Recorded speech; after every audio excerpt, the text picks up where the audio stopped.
మహాపతివ్రతలు ఉన్నారు ఇక భూమి మీద. కాబట్టి ఇంకా ధర్మం అనేది నిలబడింది. అలాంటి సాధ్వీమణి పురుషుడికి మహాపతివ్రతయే ఉండాలి. ఆ స్త్రీ ఎప్పుడు కానీ ఎంత పెద్ద పనున్న ఇంటిలో వదలాలి. భర్త రాగానే లేవాలి, నీళ్ళు ఇవ్వాలి, అన్నం పెట్టాలి, సేద అన్నం ఎలా పెట్టాలి, ఆడుంది పెట్టుకొని తినిపో.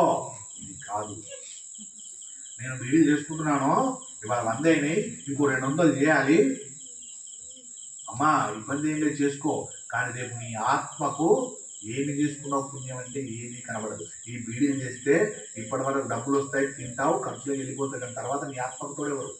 ఏం పుణ్యం సాధించాలని అడుగుతుంది. పుణ్యం ఎక్కడొస్తుంది? అలాంటి భర్తను సేవిస్తే వస్తుంది. అలాంటి భర్త రాగానే ఎన్ని పనులు నా పక్కన పెట్టి వెళ్ళి చక్కగా అన్నం వడ్డించాలి, పక్కనే కూర్చోవాలి, ఆయన కడుపు నిండా తినాలి, తిన్న తర్వాత అప్పుడు నువ్వు లేవాలి, పనికి వెళ్ళాలి.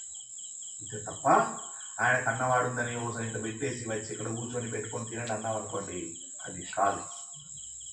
చెబుతుంది మనకు రాను రాను మహాభారతంలో గొప్ప గొప్ప మహాపతివ్రతలు వస్తారు, గొప్ప గొప్ప సాధ్వీనులు వస్తారు.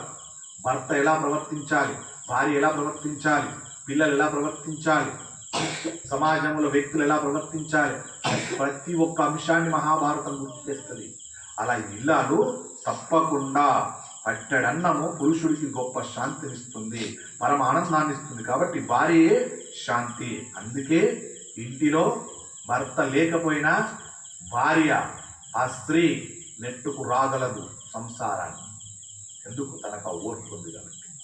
అదే ఒక చోట చూడండి, ఒక ఇంట్లో భార్య మధ్యలో అర్ధాంతరంగా వెళ్ళిపోయింది, పిల్లల్ని వదిలేసిపోయింది, భర్తను చూడాలి, చేయలేదు, చాత కాదు భర్తకు, పురుషుడికి నరకాన్ని పొందుతాడు. అదే స్త్రీ నెట్టుకు రాగలుగుతుంది, భర్త లేకపోయినా నెట్టుకు రాగలుగుతుంది.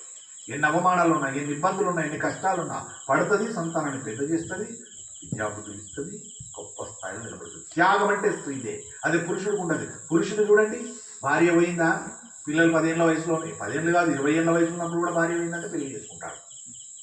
అది స్త్రీ త్యాగం చేస్తుంది, చేసుకోదు, ఈ జన్మ ఇంతే నాకు చాలు అంటది. అది త్యాగం అంటే, అది స్నేహం అంటే. ఆ స్త్రీలోనే గొప్ప ధార్మికమైన శక్తి దాగుంది. అలాంటి స్త్రీ గొప్పదా? గొప్పదే. అలాంటి స్త్రీలు ఇంకా ఉన్నారు. కాబట్టి ధర్మం ఒక్క పాదం మీదనైనా నిలబడింది. ఒక్క పాదం మీద మీరు ఎంతసేపు నిలబడతారండి? తక్కువ సమయం నిలబడతారు. సాధన ఉన్న వాళ్ళు